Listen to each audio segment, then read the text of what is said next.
Okay. Index finger.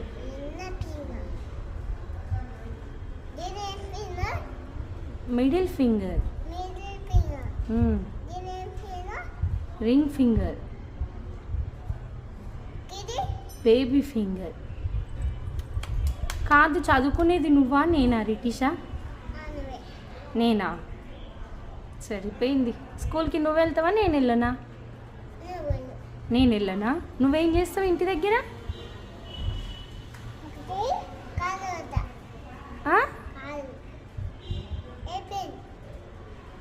ఏం చేస్తావు నువ్వు స్కూల్కి వెళ్ళకుండా ఇంటి దగ్గర?